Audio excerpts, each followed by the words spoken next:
आज पार्टी के हमारे सीनियर लीडर्स सुनील शर्मा जी जो हमारे लीडर ऑफ द अपोजिशन है जी, रविंदर रैना जी जो पार्टी के हमारे पूर्व अध्यक्ष जम्मू कश्मीर के हैं, इनके साथ आकर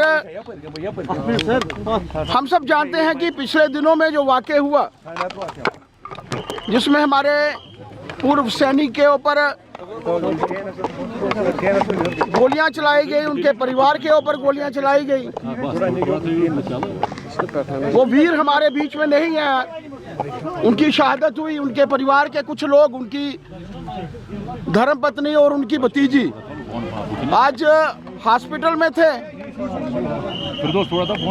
पार्टी की तरफ से यह तय हुआ था कि हम लोग उनको भी मिलेंगे और उसके बाद उनके पैतृक गांव भी जाएंगे। अभी हम लोग कुलगाम की तरफ जा रहे हैं, उनके घर में भी जाएंगे।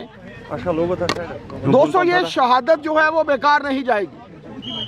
पाकिस्तान के इशारे के ऊपर कुछ लोग यहाँ का वातावरण खराब करना चाहते हैं। जो भी यहाँ का वातावरण खराब करना चाहते हैं, किसी भी कीमत के ऊपर वो लोग जो हैं वो बख्शे नहीं जाएंगे। और ये उस वीर की शहादत जो हुई है वो भी जो है वो बेकार नहीं जाएगी।